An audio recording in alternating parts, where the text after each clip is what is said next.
pentas seni campur sari saking Kapanewon Panggang. Salam budaya. Salam budaya. Assalamualaikum warahmatullahi wabarakatuh. Salam kasugengan kangge kita sedaya. Om Swastiastu Namo Buddhaya.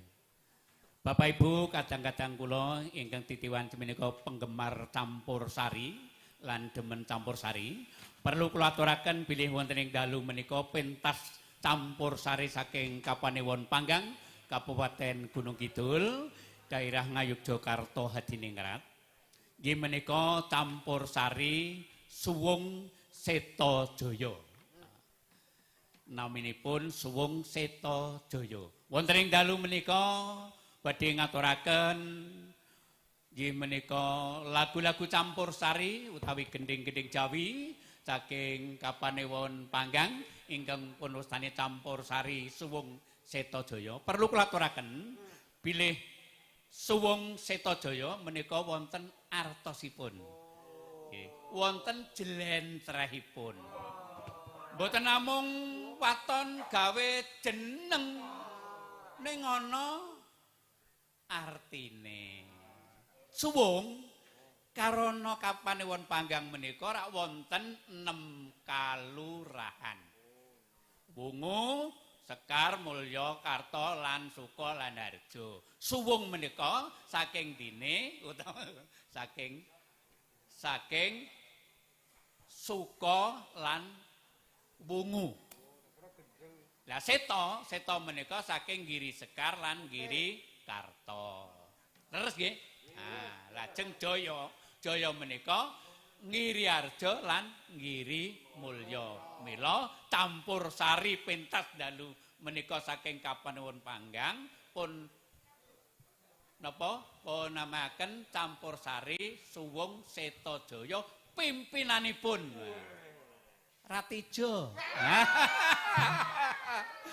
Ratijo. Larenipun inggil gagah kuning. Nggih, pramila kan menika mangke badhe ngaturaken napa? Ngaturaken penyanyi-penyanyi kathah sanget. Jumlahipun wonten 18. Terus Sek Putri 13. Kula undhaki. Lajeng nggih, lajeng ingkang kakung sak sisane menika.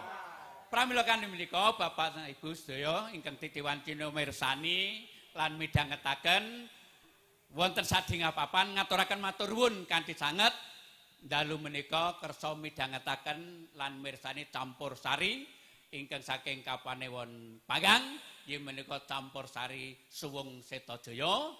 Dalu menika ingkang sepisan badhe kula aturaken Mbak Yanti. Yanti menika wonten artinipun menika wedok. Nah, pramila kanthi menika Mbak Yanti menika mangke badhe ngaturaken langgam ali-ali. Sugeng midhangetaken lan mirsani. Monggo.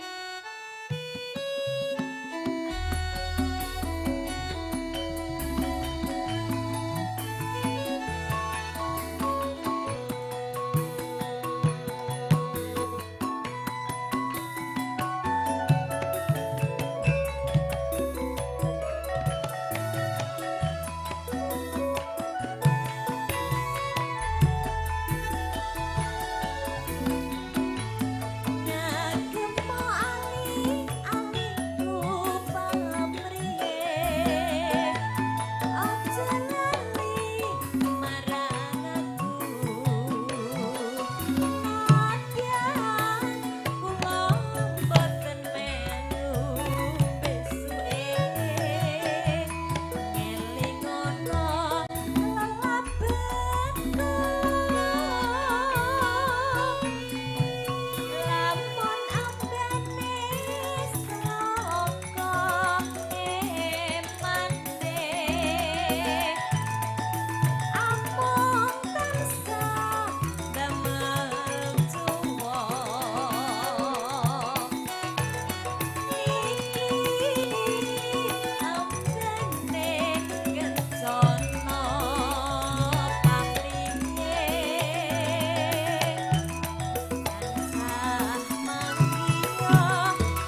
luar biasa campur sari suwung seto joyo pimpinane Bapak Ratijo.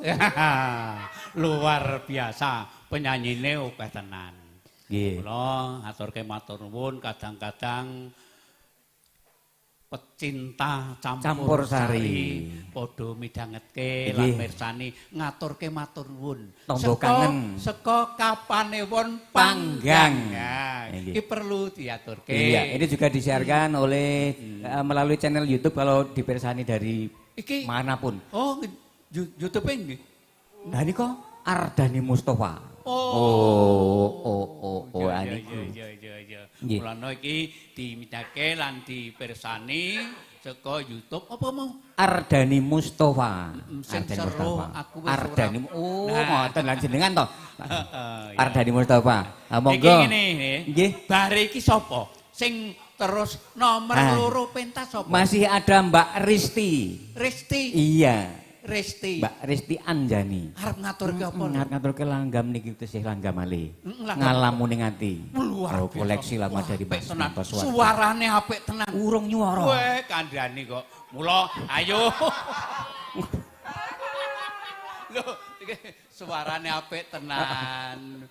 Wih. Lah niki kula saiki arep ngrungokke sing suarane apik kuwi. Apik tenan. Mula semangga kami mirsani lan midhangetake. Nggih. Suwantenipun Mbak Risti Anjani dalam lagunya Ngalamuning Ati. Sumangga.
Kaya Apik tenan Nggih, suarane. Pakcik. Sapa ku mau? Mbak Risti. Wah, apik. Lah ya kaya ngono kuwi lagi anyaran wis suarane wis kaya ngono kuwi. Sok mendah nek wis Pindah nek suwe. lawas. Lah kok enggal? Ya tegese iki nek umpamane engko dadi penyanyi pirang-pirang tahun mesti saya le apik. Ah nggih, mergo le ngadeg iki wis lagi wulan wingi. Lagi luwih wingi. Nggih. Terus urung nganti pirang bulan wis pentas Wis wis kaya pentas, ngene. ya. Ning ngene lho. Pripun? Karana panjenengane Pak Penewu Nggih. panggang ki Rawuh. rawuh. Lah iki upamane tak aturi ngendika Sip. ning panggung kene Sae. kepiye apik ora? Sae. Asmane Bapak Dr. Andes Winarno MSI. Nggih. Ah, Pramila kan cakep. menika mbok bilih Pak Penewu sampun Siap wonten. jumeneng Nggih. sameta ing gati kula semanggaaken. Monggo Pak, monggo. Nggih, kagem Pak Penewu. Ayo do ngrungokke Ya, pangandikane Pak Penewu. Kagem rencang-rencang nggih mendung ngirengke. Bismillahirrahmanirrahim. Assalamualaikum warahmatullahi wabarakatuh. Om Swastiastu, Namo Buddhaya, salam kebajikan. Bapak Ibu ingkang hormati, langkung-langkung panjenenganipun tim gugus tugas Covid Kabupaten Gunung Kidul pilih dalu menika ingkang rawuh menika Ibu Kuswarini kalih Bapak Tejo saking Dewan Perwakilan Daerah Kabupaten Gunung Kidul. Ingkang kita hormati saking Dinas Undo Budaya Kabupaten Gunung Kidul utawi ingkang mewakili. Ingkang kita hormati anggota Forkom PIM Kapenon Panggang, Pak Kapolsek, Pak Danramil. Ingkang kita hormati Bapak Lurah se-Kapenon Panggang, yang ingkang kita hormati Ketua Dewan Kebudayaan Kapenon Panggang, pelaku seni campursari, masyarakat Panggang ingkang wonten wewengkon Panggang utawi wonten ing perantauan ingkang masuk Ikatan Keluarga Gunung Kidul, boten kesupen saking Kapenon Panggang ngaturaken tanggap warsa IKG ingkang 50 nggih. Selamat ulang tahun IKG yang ke-50, IKG emas, IKG tinggal landas. Boten kesupen IKG tetap nguri-uri campursari. Bapak Ibu ingkang hormati, wonten ing dalu menika giliran Kapenon Panggang menika dipun wontenaken kebiar campursari tetep mindah matur nuwun dumateng Dinas Kebudayaan Undo Kabudayaan Kabupaten Gunung Kidul ingkang sampun memfasilitasi menika pentas tari campursari. Mugi-mugi pentas tari malam menika saged membangkitkan suasana ingkang rikalawi lesu kegiatan campursari awet pandemi Covid-19 sehingga mungkin wonten ing dalu menika campursari wonten ing Panggang sahabat menggeliat lagi, bergerak lagi, termotivasi untuk melakukan kegiatan-kegiatan. Utawi saking tim gugus kabupaten juga sampun memberikan kelonggaran kepada masyarakat khususipun mengenai hajatan-hajatan monggo mangke saged kelompok-kelompok campursari wonten Panggang saged nyengkuyung keramen wonten ing menika. Namung ingkang dipun suwun monggo mangke tetap menjaga protokol kesehatan. Awit samenika Covid-19 dereng wonten obatipun, vaksin masih uji coba, maka kula suwun masyarakat wonten ing Kapanewon Panggang tetap menjaga protokol kesehatan. Langkung-langkung rikala tanggal kalih doso rikala hari Jumat menika sampun dipun wontenaken deklarasi adaptasi baru menindaklanjuti peraturan Bupati nomor 68 tahun 2020 pilih wonten ing Kabupaten Gundul menika sampun dipun wontenaken deklarasi dalam rangka untuk menghadapi COVID-19.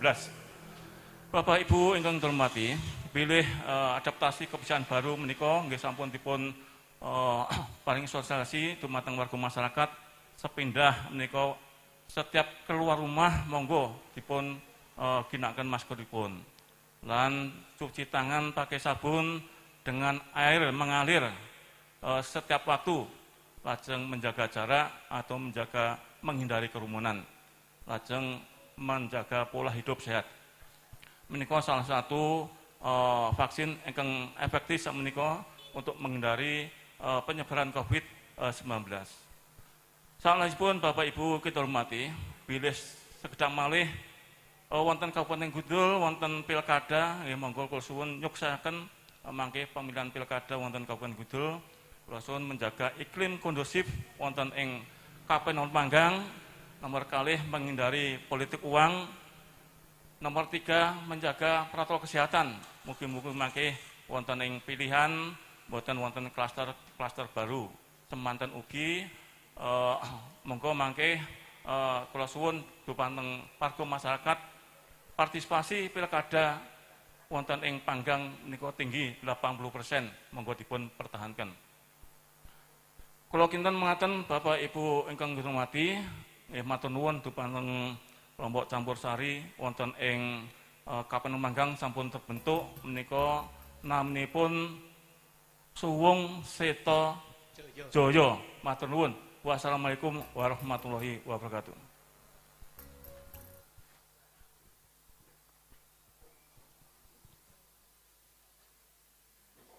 Demikian sambutan dari Bapak Panewu, Bapak Dr. Andes Sunarno MSI.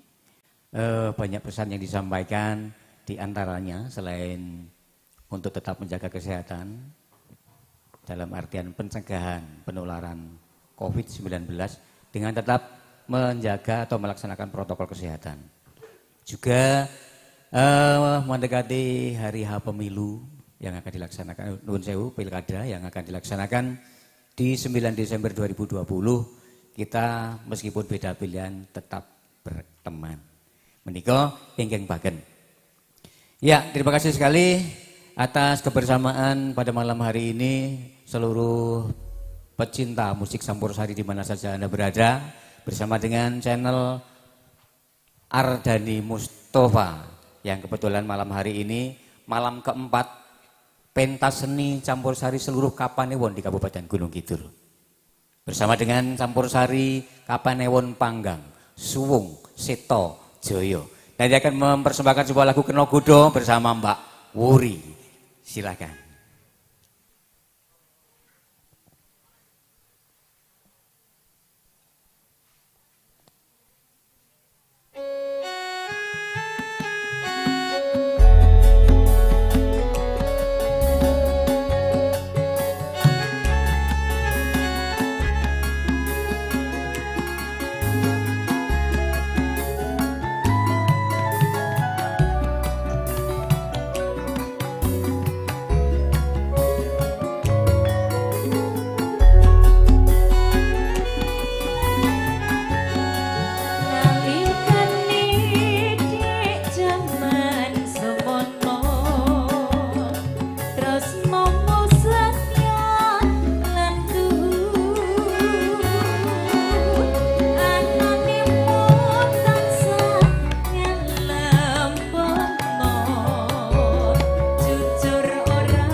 Mbak Wuri.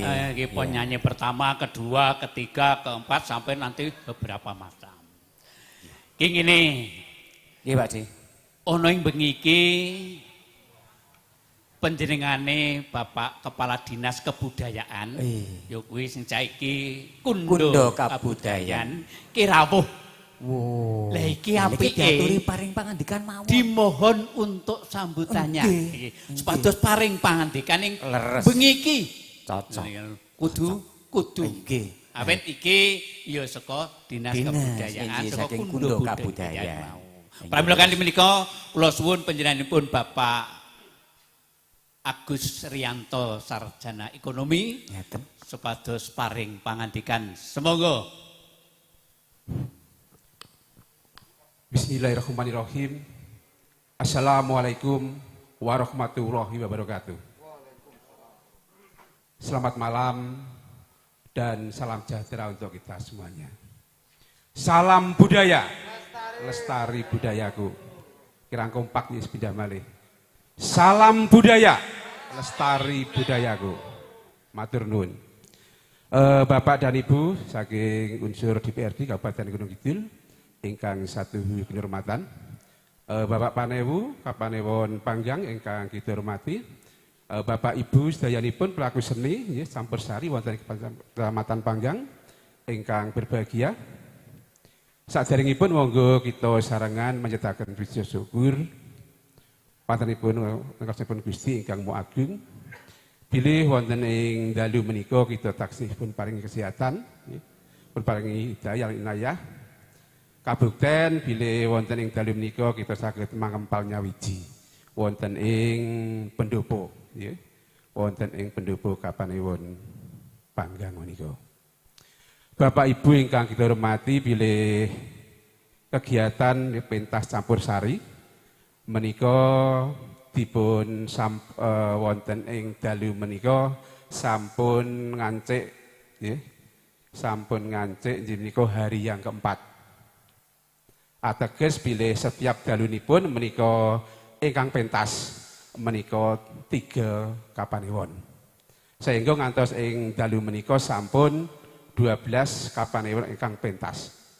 Nggih. Bapak Ibu ingkang kita hormati bilih maksud dan tujuan ya, maksud dan tujuan menika bilih pentas campursari ya, pentas campursari menika asal usulipun ya. Asal usulipun saking Kabupaten Gunung Kidul. Ananging untuk melestarikan warisan budaya kita ya, menika campursari ngantos tahun menika kanyata dereng wonten kelompok ya, dereng wonten kelompok ingkang berdiri nggih. Kelompok ingkang berdiri inggih menika grup campursari. Ingkang saking menika saking Dinas Kebudayaan Kabupaten Gunung Kidul menika nggadahi penggalih supados dipun wontenaken inggih menika kelompok nggih, ngawontenaken kelompok inggih menika kelompok paguyuban campursari. Alhamdulillah wonten ing bulan menika nggih. Alhamdulillah wonten ing wulan menika sedaya Kapanewon, nggih, sedaya Kapanewon menika sampun terbentuk nggih menika grup campursari tingkat Kapanewon. Bapak Ibu ingkang kita hormati bilih menapa kok kedah wonten kelompok Kapanewon, kelompok campursari Kapanewon sebab bilih dana nggih. Dana Dinas Kebudayaan menika sedaya menika angsalipun saking dana keistimewaan. Sehingga manawi caranipun nggih, caranipun ngraweh utawinipun kegiatanipun menika manawi boten wonten kelompok menika hibah menika sak menika kesulitan nggih, kesulitan manawi badhe wonten hibah sehingga mangkenipun sampunipun Kapanewon nggih, sasampunipun Kapanewon menika terbentuk nggih, terbentuk paguyuban paling mboten mangke komunikasi nggih. Komunikasi anggenipun maringi sae menika kegiatanipun, sae menika mangke berupa alat-alatipun nggih, awujudan hibahipun mangke langkung sae. Lan langkung cepet. Ingkang saking menika kula suwun kanthi sangket nggih kelompok campursari wonten ing Kapanewon Panggang menika supaya segera mendaftarkan, ya.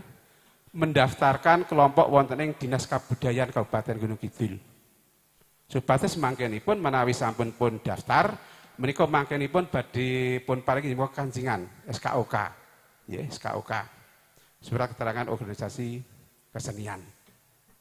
Namung cara menika nggih dados Dinas Kebudayaan Kabupaten Gunung Kidul menika maringi hibah menika kedah nggih.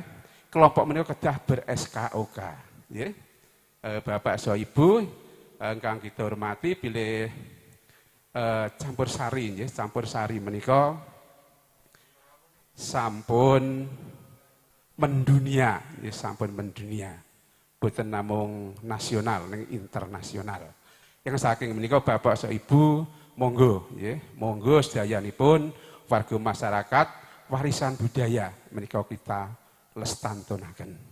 Sebab menapa saya menika warisan budaya benda lan ugi warisan budaya non benda. Sebab warisan budaya niku wonten kalih nggih, wonten kalih. Nika benda nggih, benda menika warisan ingkang cagar budaya nggih, cagar budaya wujudipun kathah sanget cagar budaya. Lan ugi warisan budaya non benda. Non benda menika saged menika kesenian-kesenian.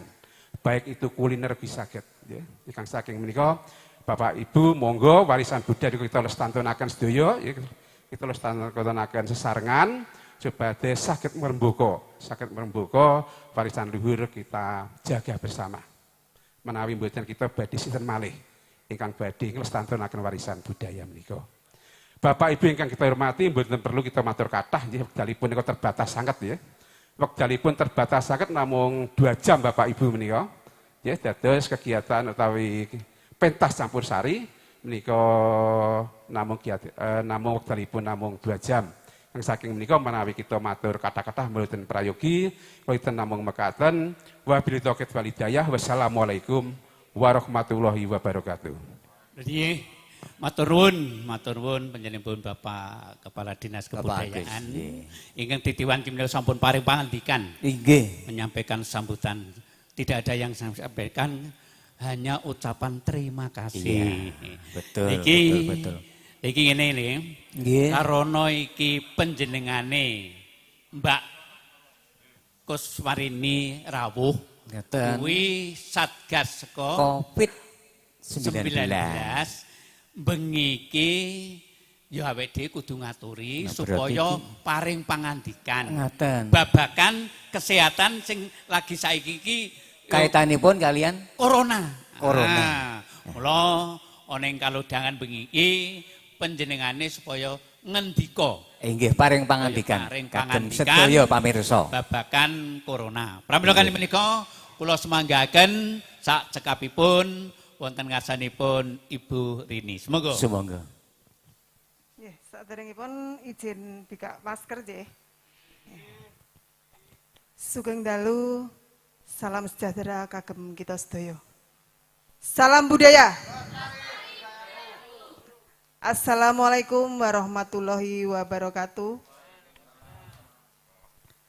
Ingkang kula hormati Bapak Penewu Kapenewon Panggang, ingkang kula hormati Bapak Agus Riyanto saking Dinas Kabudayaan Kudo Kabudayaan Kabupaten Gunung Kidul, ingkang kula hormati Bapak Tejo selaku Wakil Dewan Perwakilan Rakyat Kabupaten Gunung Kidul, ingkang kula hormati Bapak Kapolsek Kapanewon Panggang, Bapak Babinmas Kapanewon Panggang, lan Bapak Lurah Sekapanewon Panggang, lan boten kesupen ingkang kita banggakan sedaya kru campur sari Suwung Seto Jaya.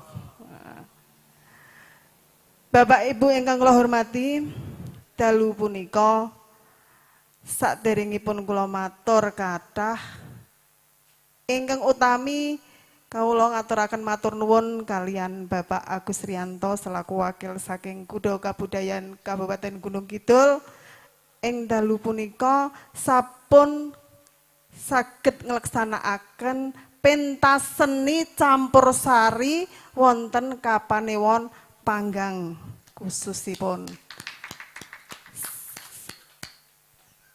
Ingkang dalu ingkang sampun kepengker ugi sampun nglajengaken wonten beberapa kapanewon nggih Pak Agus Rianto. Mugi-mugi pentas seni campur sari menika mboten pungkasan dalu punika, ananging saged lajeng malih ingkang taun ingkang candhaipun. Rak nggih remen to, Pak Bu? Cocok. Lan saestu ing dalu punika kula menika napa nggih?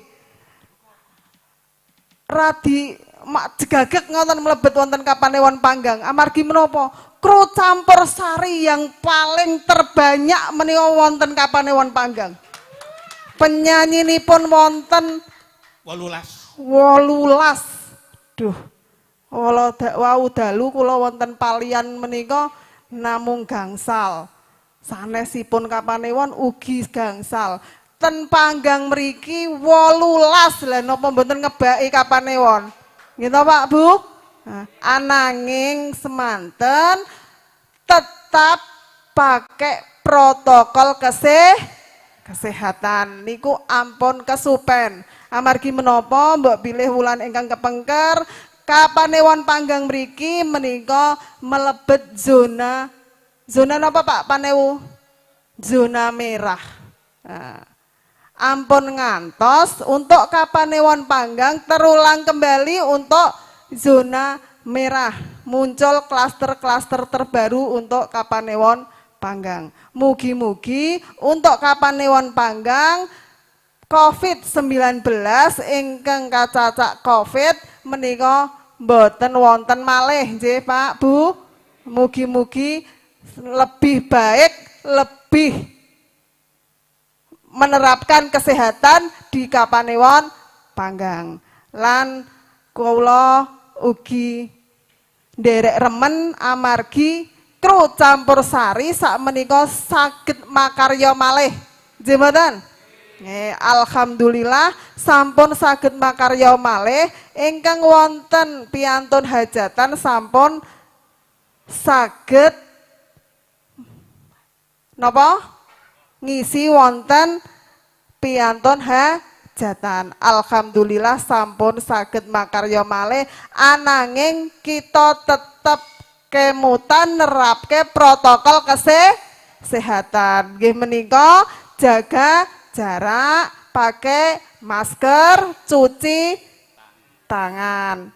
Ampun kados Pak Kartono wau cuci tangan sebelum makan. Nah niku padahal kita menika dipun anggaraken supados namung napa menjaga kesehatan, menjaga kebersihan. Nah, mbok menawi ingkang wulan-wulan tahun-tahun ingkang kepengker menika kita sedaya dereng saged jaga kebersihan menika sak menika antene COVID-19 menika menerapkan kita supados menjaga kebersihan. Nah, saestu kula mbok bilih mboten matur kathah ingkang baken mugi-mugi ing kapanewon panggang mriki mboten wonten klaster-klaster terbaru untuk COVID-19 lan monggo kita jagi sareng-sareng, kita jagi piyambak-piyambak, mugi-mugi wonten kapanewon panggang menjadi zona hijau seterusnya.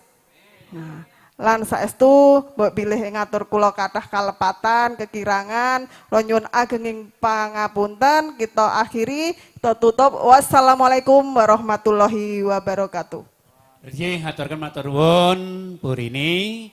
Ing titiwan menika sampun paring pangandikan babagan COVID-19 utawi corona. Pramila kanthi menika sepisan malih mboten wonten ingkang kula aturaken. Kejawi ngaturaken matur nuwun ingkang tanpa upami. Bapak Ibu, wonten ing kalodhangan menika karana panjenenganipun Bapak anggota DPRD Kabupaten Gunung Kidul menika rawuh, kula suwun kanthi sanget ugi paring pangandikan.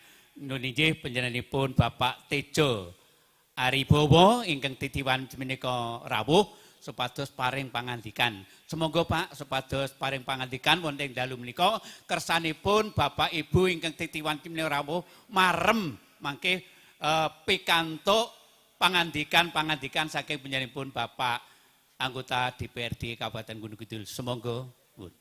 Bismillahirrahmanirrahim. Assalamualaikum warahmatullahi wabarakatuh. Salam sejahtera untuk kita semua. Om Swastiastu, Namo Buddhaya. Wonten ngersanipun Bapak Undo Kepala Dinas atau yang mewakili Pak Agus, ingkang tansah kinurmatan Bapak Penebu saking Kabupaten Ewon Panggang, wonten ngersanipun Pak Kapolsek, Pak Dan Ramil Kabupaten Ewon Panggang, ingkang tansah kinurmatan ugi wonten ngersanipun Bapak Lurah se-Kabupaten Ewon Panggang. Ugi wonten ngersanipun sederek-sederek kula campur sari saking Kabupaten Ewon Panggang. Monggo ingkang sepindah kita ngujukaken puji lan syukur kita dumateng Gusti ingkang Maha Kuwasa ingkang sampun pinaring rahmat hidayah ugi inayahipun saengga kita saged manunggal wonten aula Kabupaten Ewon Panggang kanthi kebaing kawilujengan.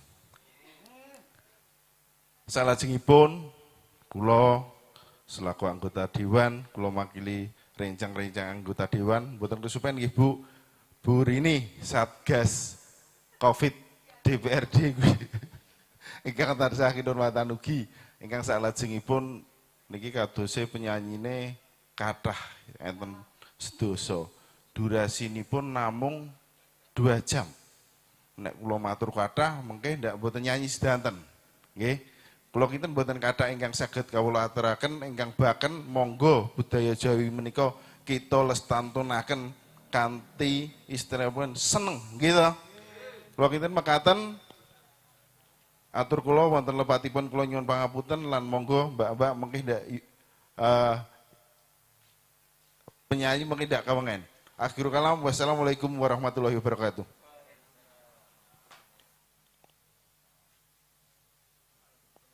Demikian sambutan terakhir pada kesempatan malam hari ini bersama dengan pentas seni campur sari Kabupaten Ewon Panggang, Suwung Seto Joyo.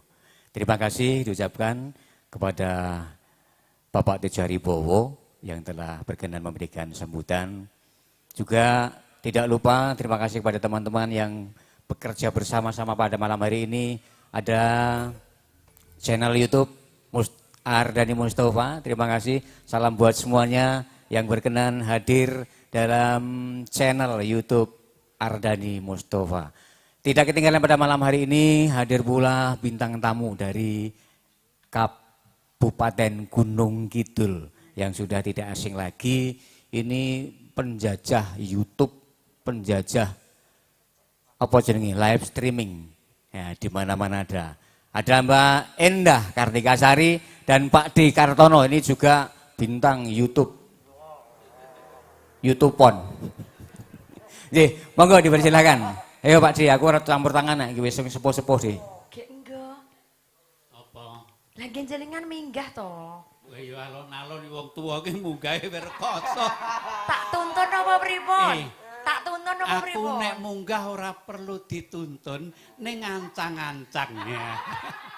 Ya mergo wis umur. Ayo, awas, ada. Iya, iya. Adek Iya. yo aku tekan adoh-adoh tekan kene kok yo duwete karo jenengan wis tuwa ngene to. Kebeneran nek tuwa gek ditebaske. Lah mbok yo kepiye ngono Ya, lho. kepiye? Gek niki mau pimpinane sapa kok jarene gede dhuwur bagus Lah putih. Sinten? Ratijo. Lah nek Ratijo iki gagah gedhe ndek. Lah yo ki Ratijo sing cara asline, Oh. fotokopine to dhuwur tenan. Ukurane napa? A3 A3. kepiye? Lah ki cukup tukoke semeter wis kanggo kathok lambi. Malah ngirit tok nggih. Jaga Pak Adi. jarak, jaga jarak. Oke. Jaga jarak. Protokol Mulakno kesehatan. aku ki judeg Lah kok cudek? karo budemu kuwi. Lah pripun? Ono meh setahun iki jaga jarak. Aku anggere unuk-unuk jaga jarak, aku mundur meneh. Oh, Anggere unuk-unuk jaga jarak, mundur meneh. Pas 8 sasi jaga jarak men ora men aku ngono. jenengan yo ngusruk kok wis sepuh Bela. barang. Lah nek ora musruk ya tata. Awang yo wis sepuh ngono mbok yo Betul. kelingan putune lho. Tuwa kae ya sik unak-unuk. Ngene lho. Sansaya anggur ngerti kowe kuwi jan. Kepripun? Ora apa-apa. Nggo nembang kula ya dangu rapi nangge jenengan ki. Nggo nglipur ati. Wah. Ketoke pandemi iki awake dhewe niku nganu ya, Pak D. Heeh. Okeh le meneng ning omah. Iya, iya. Okeh le topo broto gitu. Sablek ana corona kuwi aku suwe banget ora ndermimil. Kok ndermimil ya apa? Tegese iki suwe ora omong-omongan Oh, nggih. karo sing wedok-wedok. Oh ngoten. Biasanya omong-omongane kalih Lanang-lanang kuwi jaran ya. Tegese iki karo menjaga jarak. nggih nggih. Berarti aku le nyanyi ning kene ya Pak D ya. Kowe nang kono aku nang kene. nggih. Ora-orane nek ora tekan mesti tekan. Suaraku, Oh suara. suarane tekan. Nek liyane ya yo tekan. Iki ngene. Ya. Soale nek wong tuwa Nggih. kuwi sing lagu-lagune ciptaane Kang Mas Mantos. Pak Mantos nggih. Lah, biyen- Maestro Campursari. biyen aku Mula kuwi- bukane Biyen ki aku Campursari. melu 5 tahun Nggih. ngetutke Mas Mantos. Nggih. Jadi aku nak lagu-lagune isaku, nyekel yo, napa? Nyekel napa jenengan? aku, Dereke Pak Mantos iki. aku nyekel penyanyi. Nyekel apa, nyekel apa? Iki kok wong tuwa ora cetha iki. Nek Enak. slet ngono ki Yo, ora pasal apa. pinten? Yo, pokoke diler ngono pumpung Pak Kapolsek kene. Oh, nggih. Aku palanen Nggih, gitu. nggih. Kayak aku entuk butuh. Gek Ya nggo wis. nyanyi. Ya nyanyi. Saiki ngene no, awake dhewe wong Gunung Kidul. Nggih. Wong Gunung Kidul kondang ning ndi gaplek lan tiwule. Terus. Ora terus iki nginep iki. Lho, tegese ngene. Gak aku Wegah yo nganggo wis. nginep barang kok. Lah jarene emoh, Emoh. emoh dilepah. Ya iki ngene ya. Ayo nyanyi karo aku arep piye-piye kena nggo tuan-tuan ya. Ya gak apes-apes kok ya. Ora apa-apa. Tiwul Gunung Kidul. Tiwul Gunung Kidul. Pengendange ku lho. Pengendange? Lah, sipur. Iki pur madi mbiyen kae. Heeh, potongane rak kaya gaplek, gitu. Kaya gat-gat pisan. Kaya gaplek. Ning nek gapleke semono kuwi mendah selontrot. Ya, wis Ya ayo. Mas, Yo, Tiwul yo. Gunung Kidul. Yo.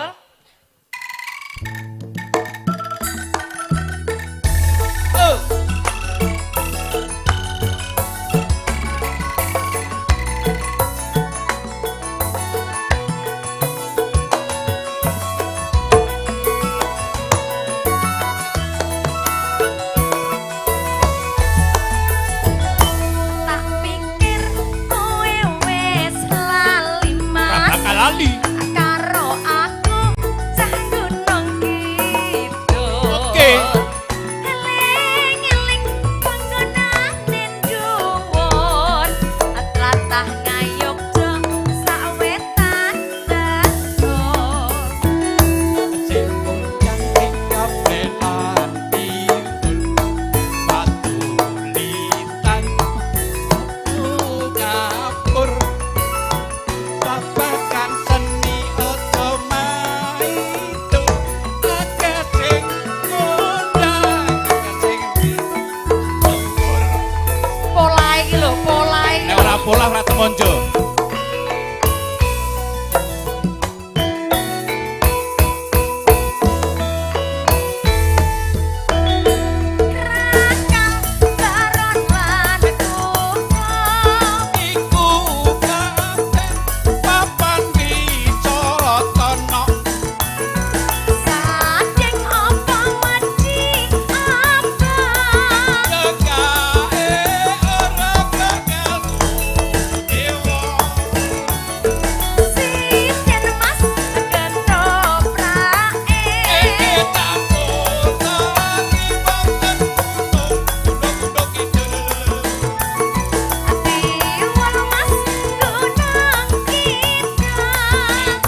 wis sepuh ki ora sakoke ya pola. Upamane. Kuwi mau nek muncul ngono.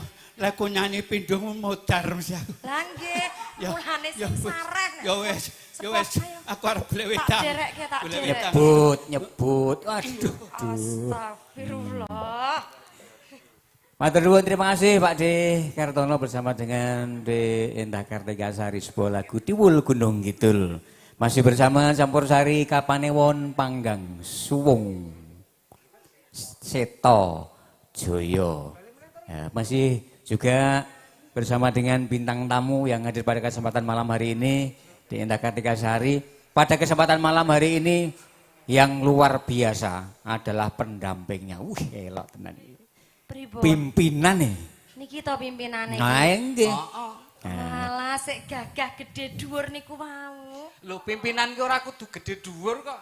Oh sik penting gelem nalangi ya.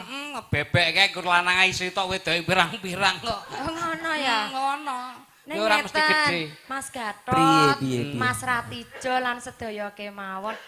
Jane iki ora ana sik tembung gek bintang tamu kabeh bareng apa ya Mas nyambut gawe bareng. Awake dhewe ben lepas seduluran ki ben saya rumaket ora enek tegese bintang tamu karo sing uduk kabeh padha. Mburimu ki lho nglirik. Mergane jare konang ora bintang. Ora mergane nek ana perbedaan sing kaya ngono kuwi mau gek ndak marake sengit. Marai sengit ya Mas. Oh. Kamu kok nek sengit kerapik to Mas? Kandhani kok tur aku lek ku sengit karo kowe ket biyen aku. Dibuktekke ya sengite ya. Eneng lagune. Sampeyan sengit karo aku. Ket biyen. Ket biyen. Ket biyen. Kaya ngapa sengitmu karo aku, Mas? Coba buktekke ya sengite yo. Ayo. Yo.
apa tak turuti kebutuhan tercukupi. Aku sik kurang trimo apa ya, Mas? Ketoke Nek sampeyan yo kebangetan kok, Mas. bangetanku piye coba? Yo sampeyan ki ora pengertian kok, Mas. Kebutuhan melonjak. Kok kur dinae 10.000. Wong Covid ora iso ngemayeng-mayeng. Yo ora ngono kok. Buruh ya ora iso.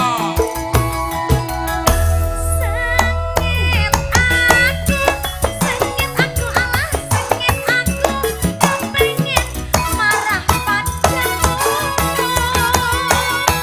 Nanging kowe malah nesu, sing nesu kudune aku, lah kok ora rumangsa kleru. Nganggo katok benike dedel ya dek ya.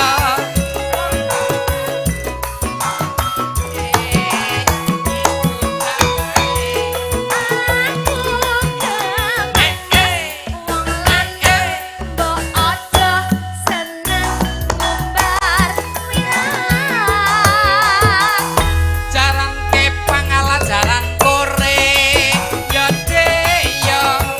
Wong lanang menangan dhewe iku jamae.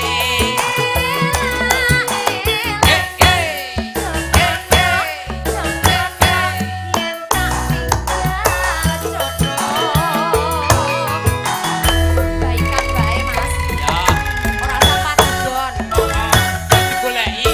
Pun ya. Ya.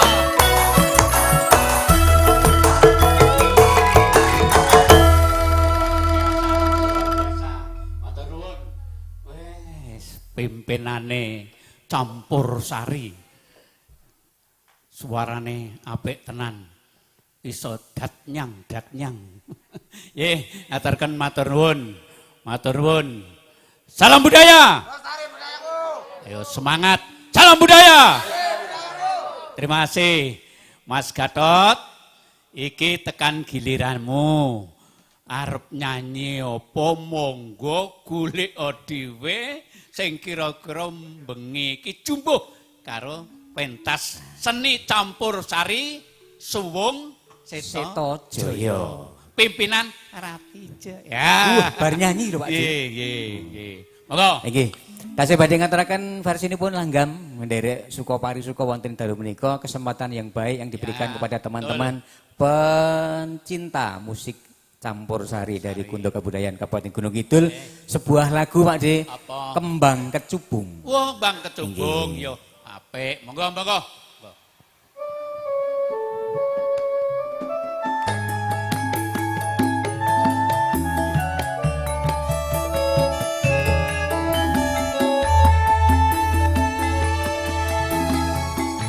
Awite pisan ketemu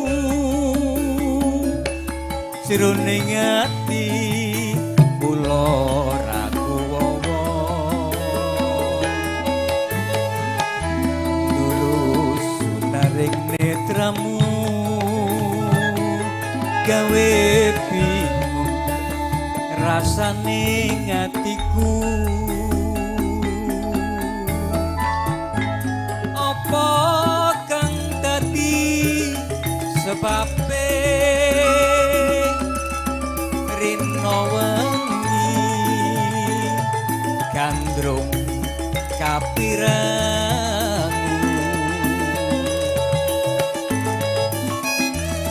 amarga solah bawane bisa gawe brantaning atiku.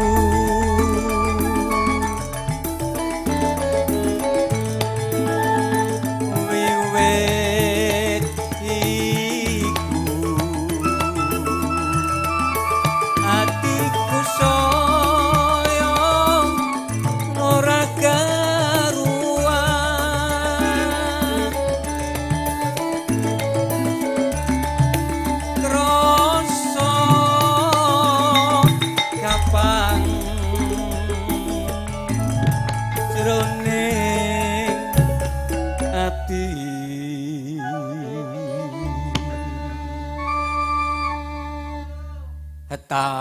tansah kepengin pinanggih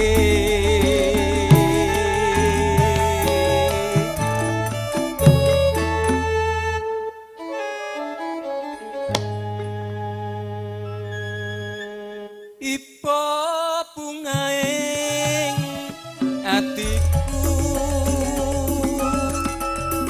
yen sliramu nedya animbangi pangjupung di ronce-ronce kene bingung kono ra piye-piye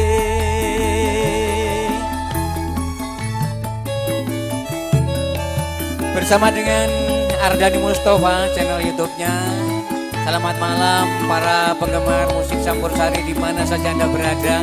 Pada kesempatan malam hari bersama Campursari Kapanewon Panggang Suwung Seto Joyo.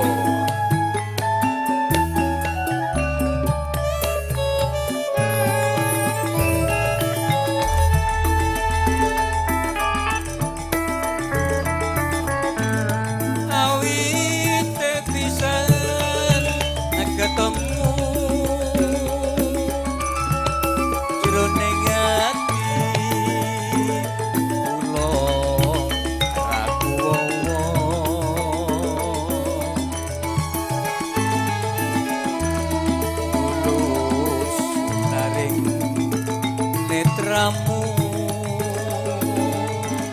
gawe bingung rasane hatiku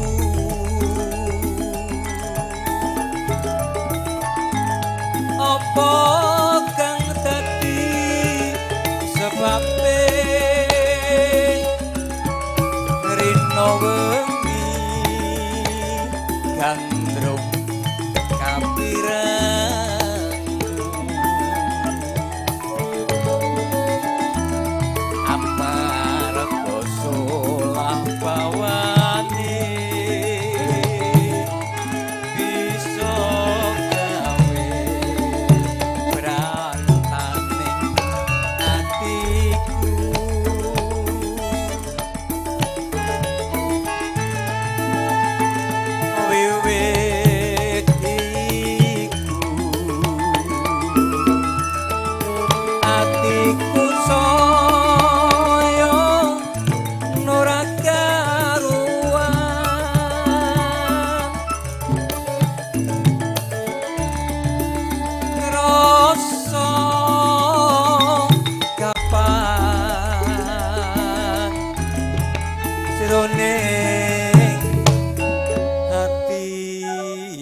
tansah kepengin pinanggih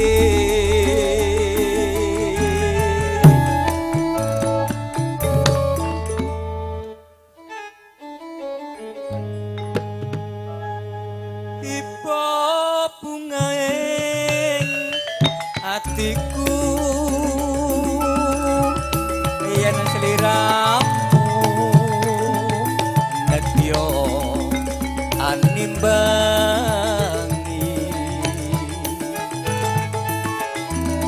pangjupung di ronce-ronce kene bingung kono ra piye-piye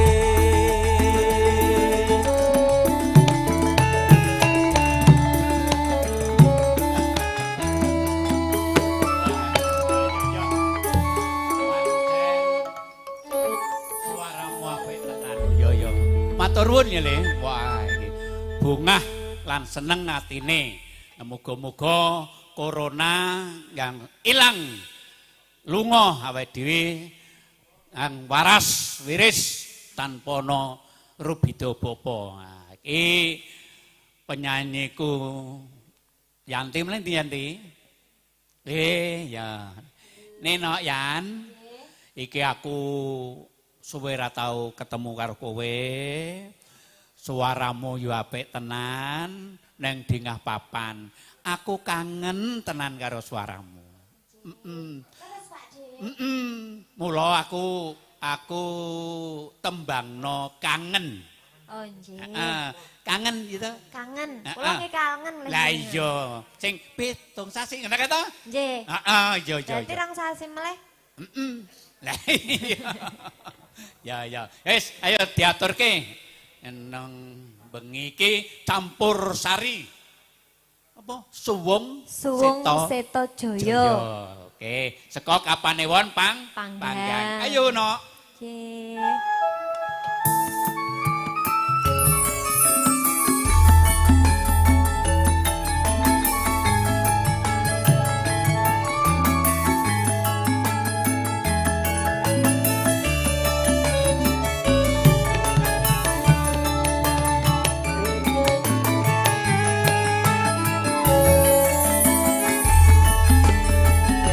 Pitung sasi lawase nggonku ngenteni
Matur nuwun Yina.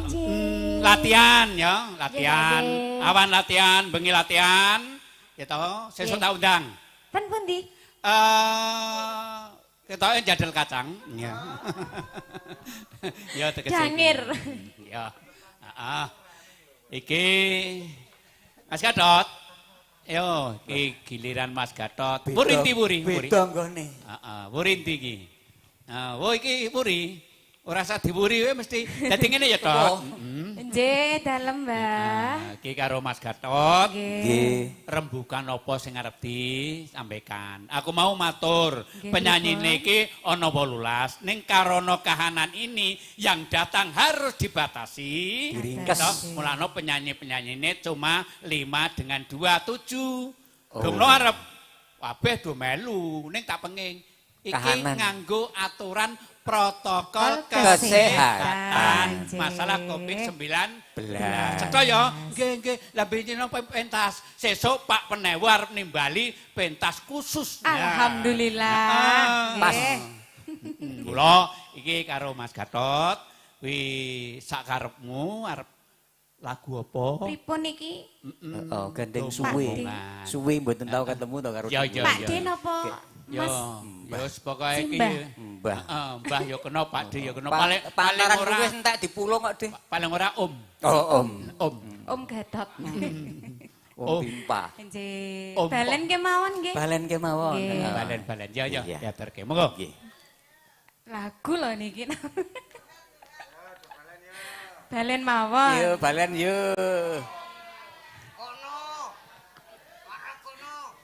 Boleh juga kirim-kirim salam buat penonton yang di luar sana. Barangkali ada rekan-rekan yang menonton, Anjir. teman-teman, keluarga. Jadi menika saged pun kintuni salam saking Ardani Mustafa yang bersama-sama dengan kita. Ya, terima kasih buat teman-teman yang sudah menonton live-nya dari Ardani Mustafa. Iya. Terima kasih. Subscribe-nya juga. Inggih. Nggih, sampun menika monggo Kang Mas. Balen Rencang-rencang. Suwung Seto Jaya. Wong Seto Jaya. Balen wae ya Mas ya.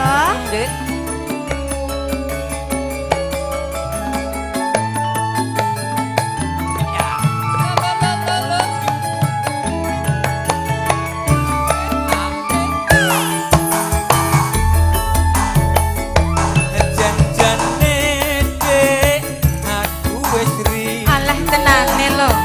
Wis 2 taun lawase ora ketemu. Eling-eling dik jamane semono. Aruntang-aruntung anane ra ono liya. Janjane Mas, Piye, Dik? aku wis lali. Anane. Kelangane kepesan kamu wing triji. Ali-ali. Nora gampang nang balik cuma ning ati. Ora samaya Mas, aku ora janji. Rasa janji dik gak pedajane ku ngapusi. Ora toyo nganggo teklek kecemplung kalen. Timbang golek dik sing becik alu wong balen. Sabar Mas, kok sabar ora kesusu. Cocok. Yen kesusu kandhane wis mesti kleru. Saestu dik wis dadi anteping kalbu.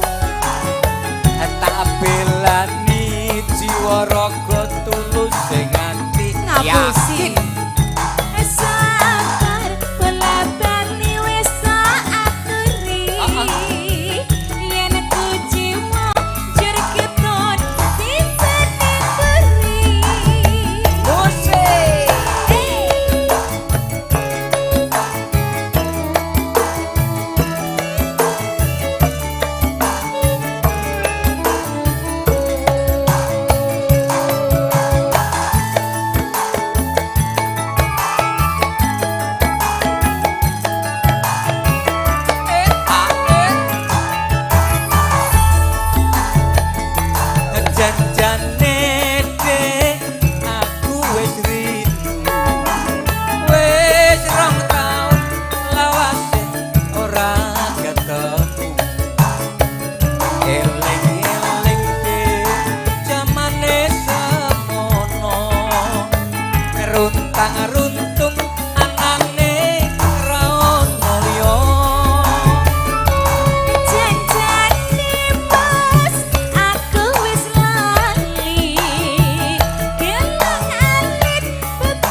dadi anteping kamu tak belani jiwa raga tulus sing ati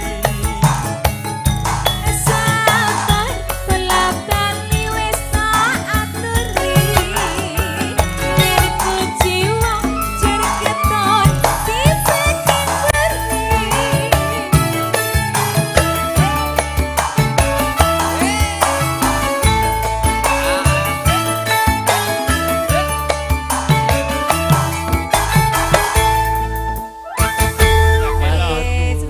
Sido balen. Sido. Iya. Sios niki kali Pak Gadot. Nggih, Gadot. dalem. Kaya mau Sigit ning kene mau sing anu sing arep do nyanyi mau kuwi ana Sigit, Joko, Anwar, Paidi. Yanto. Nggih. Lah iki Sigit golek ana. Oh, Mas Sigit. Kon munggah panggung arep nyanyi apa?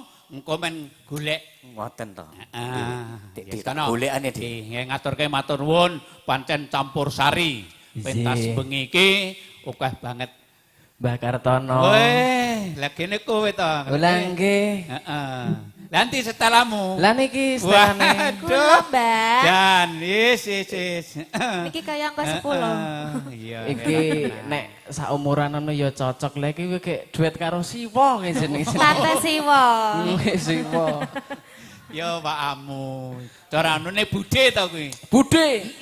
Tante. Budhe. Gusti. Budhe iki jarwo dosoke. Dadi iki Pak Amu ya. Ya ngono. Nggih, terusno arep nyanyi apa? Lagune Nyanyi apa? Rondo Kemping. Oh, nah, cocok. Cocok. Ayo diaturke iki pancen campur sari. Pimpinane Mas Ratijo ki Pak Ratijo injih. Pengendange luar biasa. Pengendang luar biasa. Biasa sing Sik nyaron yo luar biasa injih. Pak Wasito sugeng dalu, Pak. Lah iya. Wes jen iki. Wasito ki angger nengok jan bureng. Ya, ayo diaturke. Oke. Rondo Kempling.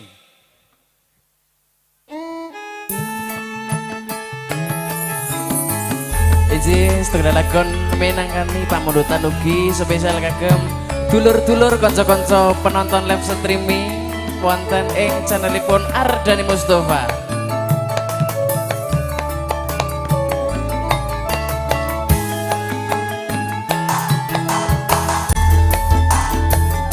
Tinda bundi Mbak Ayu, abade tinda bundi, ay katingaren rinda wae ora numpak taksi, dhewean anopo ora wedi, timbang nganggur amangke kula kancani.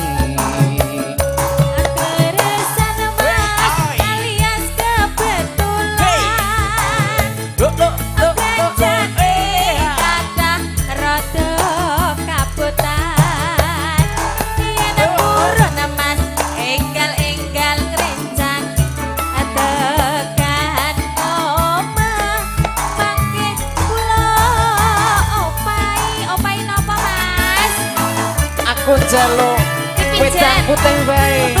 Mayar kuwi jenenge. Wong legana golek omongan. Iki blonjo napa Mbak Yu badhe pindahan. Ampun gelem Mas sampeyan ampun puji wong. Kula rondo anyaran ditinggal wong.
lho, Dik.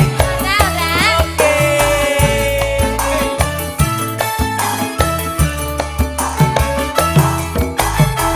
Izin matur suwun sampun katur kempling. Yo, pancen gayeng tenan. Kempling. Sari, ya kene iki. Kowe iki awake dhewe kaya matur nuwun banget. Nggih. Pancen iki terus ana ing campur sari bengi iki. Nggih. Iki kirim anak putu sedulur-dulur. Nggih, leres Pak Nggih. Kaya anak putuku sing nang Surabaya ya tak kirimi Retama, Istara, Nggih. Naya, Panya. Sedaya kemawon mboten wonten mboten namung sing neng Wonosari, neng Gunung Kidul, Surabaya. neng luar negeri nggih. Iya. Melu mirsani. Iya, yes. Iya, keluarga Iya. besar KG, penggemar Iya campur betul sari. sekali Mas Gatot, Nggih. leres sangat. Sedaya pandemen campur sari dimanapun berada. Pokoknya kirim-kirim, pokoknya sapa wae, sinten mawon, semua saja. Iya. Iya toh? Leres, Pecinta campur sari, Suwung Seto Suwung Joyo. Seto Joyo. Suwung Seto Joyo kapanewon panggang. Lah iya iki. Dan kegiatan ini diselenggarakan oleh Dinas Kebudayaan Iya, Kundo Kundo Kabudayan Kabudayan Gunung Gunung Kidul. Kidul. Ngaturke Nggih, matur matur nuwun. Iya. Ya, sudah Didukung menjadi sarana. oleh dana keistimewaan tahun 2020. 2020. Ah, niki ngene no. Nggih. Karena iki ya wis bengi, iki acara pentas campur sari bakal tak tutup. Oh ngoten. Mbok menawa le pentas wiwitan, tengahan, Nggih. pungkasan kurang dadekke penggalih Nggih. Bapak Ibu sedaya luwih-luwih pecinta campur sari, mohon maaf yang sebesar-besarnya. Iya. Jadi nyuwun pangapunten kanthi sanget. Inggih. Ora ana sing diaturke, kejaba ngaturke matur nuwun. Nuwun. Pramila kan mika wonten ing titih dal menika sepisan malih wonten kirang dalalipun estu tansah nyuwun pangapunten kanthi sanget. Matur nuwun. Assalamualaikum warahmatullahi wabarakatuh. Salam budaya. Lestari budayaku. Salam budaya. Lestari budayaku. Salam budaya. Lestari budayaku. Nah, monggo. Oke.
pirsanipun Bapak Ibu lan ugi wonten sanipun para kanca kasun